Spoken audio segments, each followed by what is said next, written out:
Welcome back to Touring the AFC South. I am your host, Mike Patton. And of course, if you have been watching, the Jacksonville Jaguars are headed to the playoffs. First time since 2017 when they won the division and went all the way to the AFC Championship game where they faced the New England Patriots. We're not going to bring up those old memories, though. The Jaguars are trying to start some new ones, and they're trying to start some new ones with Mr. Trevor Lawrence. And here to talk about that is the three-point conversions, Kyle Nash. What's going on, man? Hey, honor, joy, and privilege to come in. General, you've had some fantastic shows, and I'm glad you're adding me to the list, man. Maybe one of these things with me doesn't look like the others, but hey, I'm still glad to be here, man. It's all right. Well, I appreciate you coming on, and you were there at the scene this past Saturday when the Jacksonville Jaguars beat the Tennessee Titans for the AFC South title. What can you describe just the atmosphere and what it was like?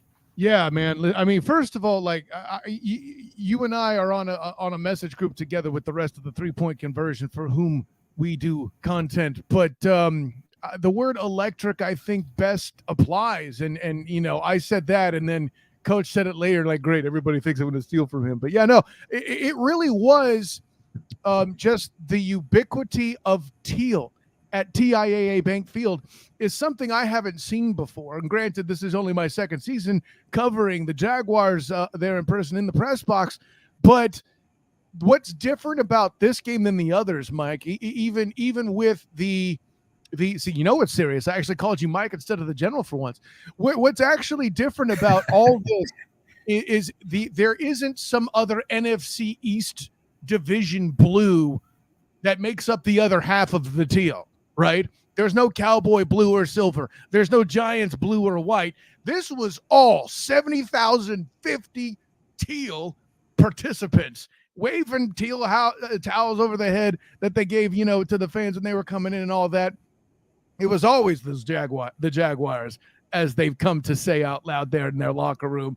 And seeing that atmosphere where what are we just a year removed from, General, where the promotional thing the fans were doing amongst themselves was the clown mask? Bro, that's neck-breaking stuff right there. Yeah, it was definitely a raucous crowd, and they were definitely into it, especially when the strip sack happened and the Jaguars ran that one in to take the lead, and their final lead of the game. Yeah, that was electric right there. But let's get to the play on the field. The Jacksonville Jaguars have won, was it 6 straight now? Yeah, they're on a tear, and it's funny, our friend Teron Davenport, we were doing our stand-ups afterward. He's talking about a 7-game losing streak over here, him talking about, and I'm like, wow, yeah, that's just to see how the scales turned and tipped for both these teams in just a very unique manner, and yet kind of at the same way, they're just opposite. It's clear, first of all, how these two teams ended up holding the gateway to the AFC South in Week 18, no question. But to see just the reversal of fortune between these two teams, basically just be the opposite of each other, is fascinating stuff. When you're a data dork like me.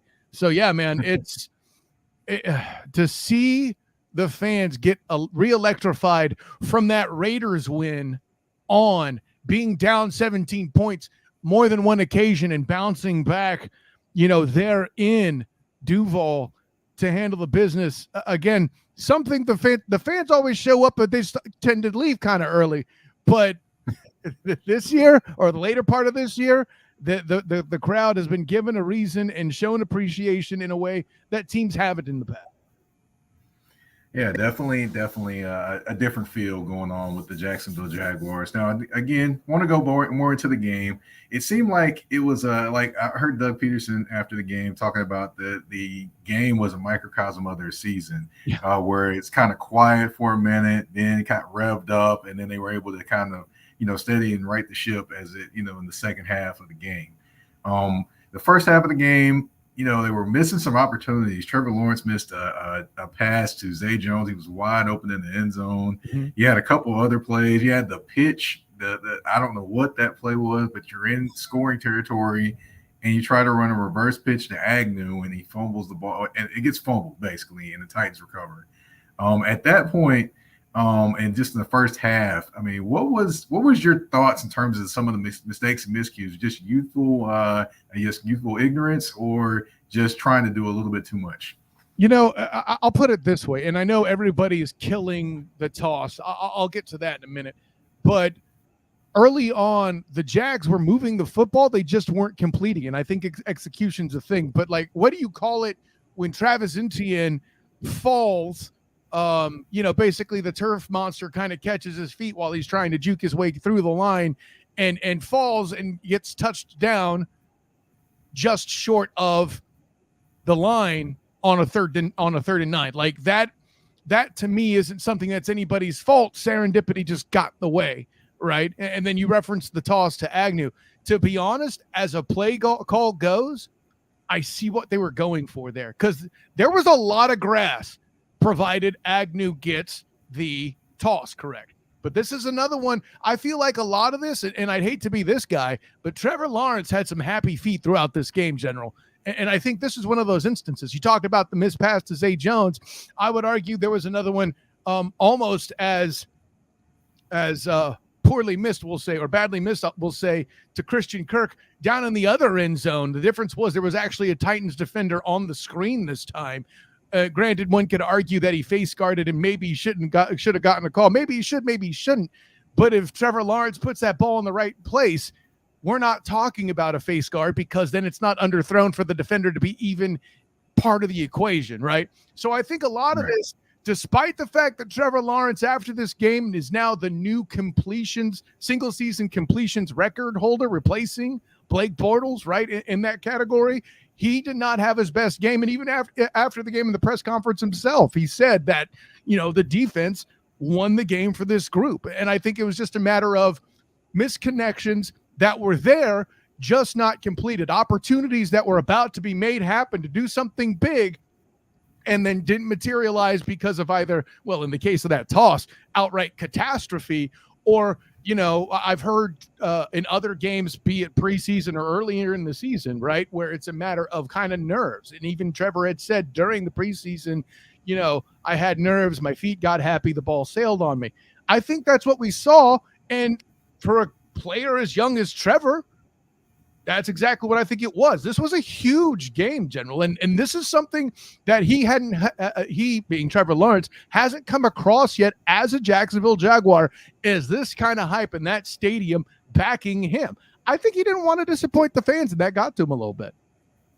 All right. Well, another thing I want to talk about, of course, I do want to talk about the reigning champs before this, the Tennessee Titans. Two times in a row won the division, and you got this happen. But, hey, they were right there at the end, so you can't necessarily say they just lost the division, but in some senses you really can because of the losing streak. But, hey, it is what it is. It's all how you want to look at it. But in regards to the Tennessee Titans, a lot of people are saying that now is the time for the Jacksonville Jaguars. Now it's their division. Of course, they have Calvin Ridley coming back next year, and they're kind of discounting the Titans and things like that. Now, I'm not trying to go off on the Titans tangent. No, that's not what I'm trying to do.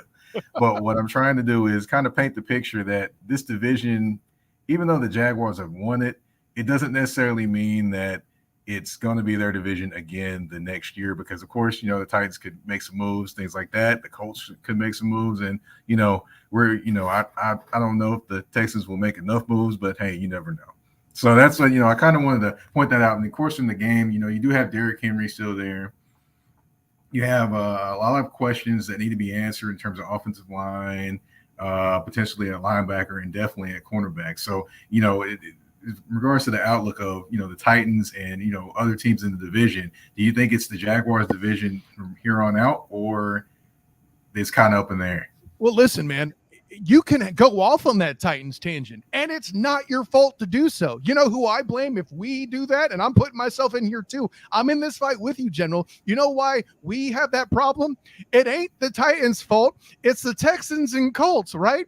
How about all the Colt fans you and I know who were crying in their cereal every morning because of what we thought or they thought should have been? Listen, I picked the Titans to win this division. I get it.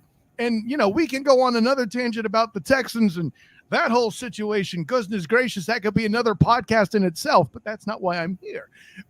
Talking about the Titans overall, I'm not. See, they're very interesting in the way that the Jags are interesting, and what will keep this division, I think, comparatively down, air quotes, to let's say an AFC. I don't want to say AFC West this year because there's been a lot of disappointment in that division too, right? But let's say how the NFC panned out this year versus other years. The South of the AFC will be a lesser division. They won't be like in the top 4 of the 8 divisions, right? Because all of these groups have a very interesting dynamic where they're all having their own development issues, some worse than others, as mentioned with the Texans and the Colts. The Titans, first of all, I love Vrabel as a coach. I know they're going to talk hot seat, but this is what's going to happen when you're having 7 straight losses. It is what it is. But there's a couple things that do concern me. For one, I'll get the thing I like out of their way. Their defense has impressed me this season. I know you could be critical about certain aspects of it, but the punchline is you're getting to the quarterback and you're intimidating people up front. If you could do that, about 60 to 70% of the defense is accounted for. You're going to be a good group overall. The Jags could argue the same thing with their defensive front. But with the Titans offense, I want to see what happens with the development of that quarterback position before I go too far on a tangent. The fact that they don't have a quarterback clearly and Jacksonville has Trevor Lawrence is the entire basis, I think, General, for this concept you're talking about. Oh, it's the Jags now. It's all on the golden locks of Trevor Lawrence that they say that. But with the Titans, first of all, you got to think about the shelf life of one Derrick Henry. Looked great this year. Missed a little time due to injury, but that is what it is. You and I are both good enough to list a long list of names. My personal favorite being Priest Holmes, who was a fantastic player in Kansas City and fell off. But I can go Curtis Martin, Sean Alexander. It goes on and on if I really wanted to do that. Just basically any running back who was on a Madden cover not named Adrian Peterson had a problem at some point due to father time and injury prematurely, right? And that just isn't the NFL anymore, Mike. The newer batch of quarterback has to have a mobile element. Tom Brady, in that picture you see of him in the underwear Olympics 20 whatever years ago, would not be drafted. You think 6th round is bad? Tom Brady in this day and age to achieve what he has would have had to have gone undrafted. The NFL is changing away from the Titans model. Heck, even Harbaugh, the Harbaugh brothers in general, but specifically John, as he coaches the Ravens, is evolving to a new style of quarterback. A guy that still has a fullback on his roster is going to Lamar Jackson. And the mobile concept, the elite quarterbacks in the league right now, all can move at least a little bit, if not a lot. Trevor Lawrence is deceptively fast, for example, and it's that piece. For the Titans to be successful and evolve, have to make some really big swings, frankly, and maybe change their structure or philosophy in certain aspects of various positions on offense. And when your coach is a defensive guy like Mike Vrabel, albeit of a Hall of Fame caliber, arguably as a linebacker with the Patriots, at the very least, they'll say championship caliber, right? That's the facts of the case. Right. So with a guy who has that defensive mentality, calling for him and his staff to make those offensive adjustments is a tall ask, and to turn it around quickly is even taller.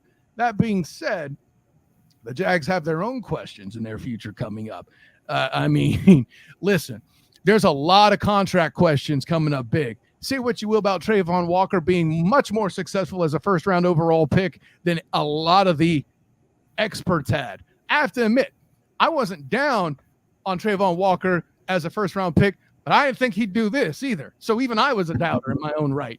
As much as I like to call things out and be contrarian when everybody says one thing, I wasn't prepared to do that with Trayvon Walker, and he showed out and did his job. I think he'll be a great pick, not to take away from Aiden Hutchinson. We know he did a great job. I think that's a win-win scenario with those picks is what I'm saying. But True. That defense is looking good. The second up front is looking good. The secondary, and you've had an entire episode on this, my guy, needs to be blown up. Shaquille Griffin, as much as I enjoyed covering him and his brothers at UCF with the black and gold banneret, I don't know that the dollar amount connected to his level of service in the eyes of the management maintains, football is a business, that's an adjustment they'll have to make. And there's a lot of guys and a lot of contracts they have to think about. I know you had a guest, I forget who it was, that said something about moving Josh Allen. Football-wise, I think that's a horrible idea. Business-wise, they're going to have the conversation because he has a contract that commands a lot of money as an elite player in the league. You know, that kind of stuff's going to come up. And they're already saddled with the money they paid their receiver core. You're going to have to get Trevor extended here pretty darn soon, and that's going to have an expense. And then you extended Cam Robinson, which, I mean, listen, I like the guy as a player. He performed a lot better, and I don't like that I forecasted this successfully, but I knew that injury would be a factor yet again this season because it was so much last season. Granted, he lasted a long while before it happened, but ended up missing a number of important games late in the year. I'm going to say the last quarter of the year or so. So right. They're all things you have to account for. And hey, there was a guy who said that Walker Little had to come up big, and he am doing so, right, General?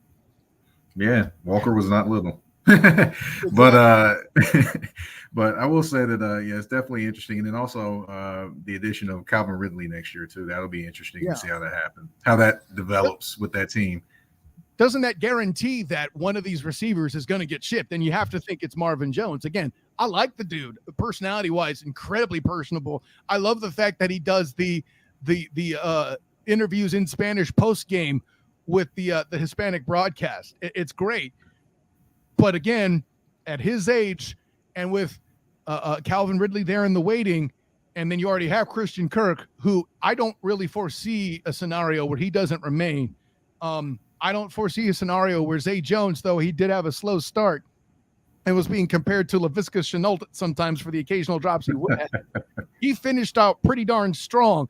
I don't see them moving off of Zay Jones and Christian Kirk as a duo, especially when they have the most receptions in a single season since, get these Jaguar names, Keenan McCardle and Jimmy Smith.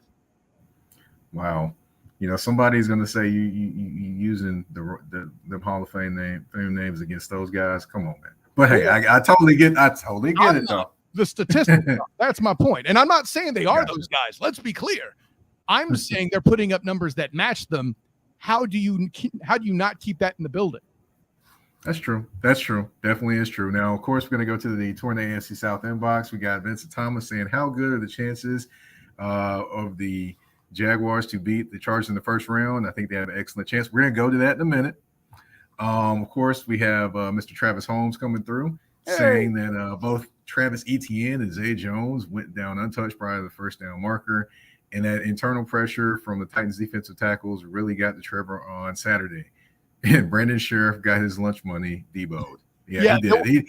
I will say that Brandon Sheriff, watching him, one play, Tier Tart just literally went right past him. I was going to talk about against his way in the backfield. So yeah, I remember that play. Through him. Oh man. Yeah. I was being nice. But as far as Shaq, and then another comment from Travis, Shaq Griffin won't be back along with Roy Robertson in his opinion, which I have to agree that Shaq Griffin, Roy Robertson, you never know. They may change his cap number. We'll see what happens. But we got to get to the game coming up this weekend. Another Saturday night game. The Jacksonville Jaguars hosting the San Diego. I'm sorry, they're not the San Diego Superchargers anymore. They're the Los Angeles New Chargers now, led by Mr. Justin Herbert. And, you know, that team is quite interesting. But one thing I can expect in this game is going to be a lot of aerial attack going on. To me, though, it's which team can be more effective on the ground. I mean, would you agree that probably is going to be a key going into this game? I mean, balance is important to any offense, right, General? I mean, at the end of the day, even Doug Peterson's book says, what is it? You pass to gain, you pass to score, you run the ball to win the game. Well, you got to score before you can win the game. See, very John Madden of me, I'm sure. But the punchline's this, man. Here's the thing that scares me about this game overall, and I feel confident that both teams in the right scenario can run the football. Where it's more difficult for the Chargers is the Jaguars, say what you will, have so far avoided making the mistake the Titans did when they brought in Julio Jones, right? Let's remember that offseason. They brought him in because they were thinking, we need to compete with the Chiefs. they forgot to worry about their own division. We've had this conversation back in that season, if I remember correctly. Where the Jags have done well is preparing for their division. Now, granted, they may have to make some changes soon if Jonathan Taylor's less of a factor, if the Titans make the adjustment that I said they might need to do earlier in the show. But for now, they are specifically designed to attack and battle teams with good run games. That might be tough for the Chargers to deal with. However, if you are lopsided, but you're really good at that one thing you're lopsided with, you still have a shot to win the football game. And more specifically, even beyond that, the point you make about running the ball and controlling it is a good football point overall. But particular to this game, General, there were a number of things in play that were not in play in that earlier season game, right? For one, by then, Justin Herbert had some sort of a rib situation, broken cartilage or something like that. Yes. And was still finding a way to sling it better than a lot of other starting quarterbacks in the league. We have not talked about that enough as a media, in my opinion, giving that dude his flowers. I'm just saying. Keenan Allen was definitely missing at that time. They were down 3 starting offensive linemen when they hosted the Jags in Los Angeles. I don't care if they play in a soccer stadium or not. You're missing 3 of your starters against that group. I mean, we talked about Josh Allen and Trayvon Walker, but what about Foye Oluokun? What about Arden Key? A lot of other guys that I haven't even mentioned yet, mostly because I'm afraid to say their first names because I'm not sure I'll pronounce it right. But Fatou Kassi up front there as a defensive end as well. Fantastic player and a group that's really stout up front, and you're down 3 offensive line starters. That matters. And at the end of quarter 1, to make matters worse for the Chargers, Bosa goes out. What's that? What else could you have taken from them? And now I know, first of all, traveling west to east is rough. And there's not enough made of that typically, in my opinion, when it comes for teams traveling. East to west is one thing. West to east, in my opinion, is more difficult. At least it is for me personally. That's a preference thing. Okay, fine. But when you consider that and all the stuff, you said earlier that they're not the San Diego Superchargers. You're right. They're the Los Angeles recharged, though, compared to where they were when they played the Jags earlier in the year. And I honestly, I think this is something that this group can say they're aware of, but you won't really know how they're going to react until you see it on the field, right? Right. I mean, it's going to be interesting. Definitely the Chargers will have Joey Bosa back. He is back on the field. You will have a lot more healthy wide receivers. Now, you do have to watch out for Mike Williams. Mike Williams did suffer a back injury in the last game, so he's kind of on the injury report. I'll say that. So you will see a healthier Chargers team. However, the Jaguars did dominate them in LA. So, do I expect that type of game? No. I expect this one to be a little tighter, and I also expect their head coach to go for it on 4th down on his side of the field at least one time. He's got to do that one time. I mean, he does make some decisions that make you scratch your head, and he's got to make at least one in this game. I'm counting on it. I'm glad you brought that up, because the point I was about to make, but you did it just as good, if not better, sir. At the end of the day, most of the Jaguars' victories come with some sort of asterisk, in that if Coach Doug Peterson didn't have this to pencil whip the other side, the Jags aren't as likely for success, right? And at the end of the day, seeing a Staley on the other sideline, if you're a coach like Doug Peterson, who can find the weakness, who can bait somebody into making a mistake as he does, that's the thing that's the kind of thing that can balance out those changes in the roster, that return to form for the Chargers roster that I'm so concerned with. Right. Now, both of these coaches do kind of go for it on 4th down. So, it's going to be interesting to see which one flinches first. But it's definitely going to be a fun game to watch. Saturday night, again, prime time, the Chargers headed to Jacksonville Jaguars. I'm pretty sure it's going to be another raucous crowd down there. We have reached the end of the show, Kyle, but we have not reached the game portion of the show. I got a few questions for you. Usually it's 5 questions, but hey, I may have more, may have less this time. Who knows? I'm ready, Jim. I've got 2 answers. You've got one choice to make. Are you ready? Let's do this. All right. ETN or the muscle hamster? Who has more yards rushing in this game? For me, I think it's going to be ETN because they're going to go to ETN more. Whether it's because of the makeup of the teams or the fact that they're going to want Trevor to have a little more confidence in this game, seeing how he missed the easy throws that he did. I'll put it this way. You run ETN more in this scenario because of one fact and one fact alone. You don't, when you put him on the field, the other side doesn't know what he's going to do exactly, and it keeps the offense balanced and Herbert off the field. Okay, nice point. All right, Trevor Lawrence or Justin Herbert. In this game, who has more? No. I'm not. Hold on. Who has more interceptions in this game? Ooh, that is a good question. See, if I think they're both going to throw only one, I would say push, but I know that's a punk answer, and I'm not going to do that. I'm going to say Herbert, but it's based on the volume of passing he's going to do compared to Trevor Lawrence. I see the Chargers winning and him slinging around the yard a lot, and I think a lot of it'll be on shorter passes to set up longer passes. Think, Tom Brady earlier in his year earlier in the Super Bowl winning years with those Patriots who didn't have a run game. They just had a really long handoff with bubble screens, right? It's going to be that kind of a concept where they're using short passes to set up long passes, and something might go wrong. Maybe Rayshon Jenkins will hit his arm. Who knows? I don't know. But, I think because of the volume of passing that Herbert will have versus Trevor Lawrence, I think Herbert will throw more picks. I think if Trevor's going to make a mistake, it's not going to be interceptions. It's going to be a fumble, I think. Gotcha. Okay, we're going to go two defensive players. We got Rayshon Jenkins and we got Joey Bosa. Joey Bosa, what are the chances of either happening more, in your opinion? Joey Bosa with a strip sack and a recovery, or Rayshon Jenkins with a sack and an interception in this game? That's a good one, General. I see, and you can call me biased if you want. Let me show you my trench warfare credentials in my Aaron Evans original painting behind me. But for me, I'm gonna go Bosa on this one. I feel like Joey kind of lives in teams' backfields as a matter of fact. I mean, as real estate goes, I'm sure when he retires, he'll have a great career with a great marketing shtick about having real estates and backyards all over the NFL cities. But the Jenkins, I like how he gets swung in. That's a good question. Both may very well happen, but again, I don't want to give the punk answer. I'm going to give the strong take, and I got Bosa on this one. Yeah, as long as Jenkins doesn't see Derrick Henry coming around the corner, I think he'd be all right. Hey, courage for him to keep coming back into the front. I was like, okay, at least Rayshon could say this: I'm not the first one to get that stiff arm.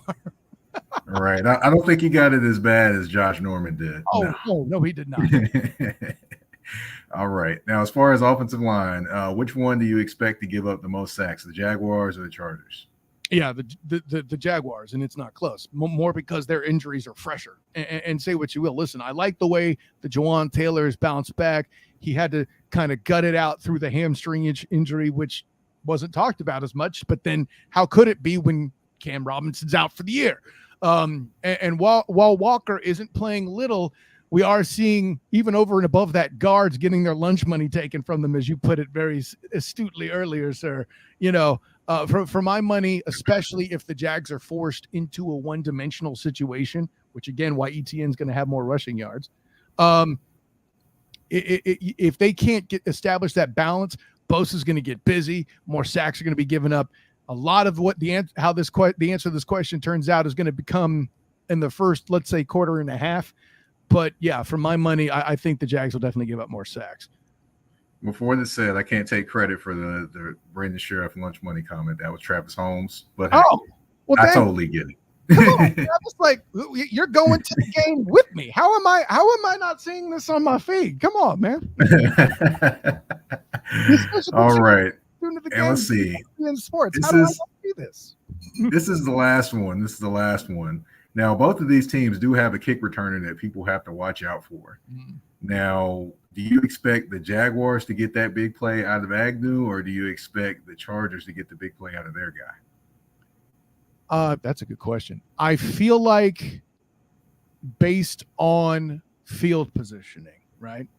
there'll be shorter returns for, let me think this through before I say it, so I'm making sure I get it right. I think there'll be shorter returns for the Chargers. So I see them having a greater opportunity to make returns. That being said, Jamal Agnew's a beast. I'm not in position to bet against him. You know what? I'm going to say Agnew just simply on the basis of my gut. I brought the logic out. I almost went that way, but I'm like, you're going to bet against Jamal Agnew? You can't do that. You know, I've seen him do some amazing things and move some ways that would even break a PlayStation controller, man. Yeah. All right. Well, there we have it. That's 5 questions, 2 answers, 1 choice. I got 5 questions, and that was it. But I just want to thank you for coming on again, talking about the Jacksonville Jaguars headed to the playoffs for the first time since 2017. Kyle, if you will, go ahead and give everyone where they can find you on social media and anything else you want to mention. First of all, General, always an honor, joy, and privilege to tour the NFC South with you. Always looking forward to. No, hold on. Time out. We're not touring the NFC South. We're touring the AFC South over here. Did I say NFC South? Yeah, man. Tom Brady's not in this division. Well, that's okay. I want divisions that have winning records anyway. What did the NFC South know about that? Honor, joy, and privilege to tour the AFC South. I don't know how I said NFC. This is how you know I was busy this morning, man. Honor, joy, and privilege to tour the AFC South with you, General. And of course, I am Kyle Nash, the student of the game. You can find me on Twitter at the SOTG. Find me on Instagram as the same, the SOTG. Find me on Facebook as the student of the game. Check out my writings on UCF football and basketball with the black and gold banneret, and also my NFL writings on the 3-point conversion, and then also some work with A7B in sports and the Captain and Company morning show on Old School 101.com. Man, thanks a lot. Glad to be aboard, General. Anytime you need it, make the call. But until then, class dismissed. Well, class isn't dismissed just yet, because we do have to talk about the Student of the Game podcast, which is on every listening platform out there: Spotify, Apple Podcasts, Google Podcasts, wherever you listen. Kyle's there. So there we go. We had to mention that as well. Thank you for coming on again, Kyle. Thank you, everyone, for tuning in. You've been tuned into Touring the AFC South with your host, Mike Patton. We're out.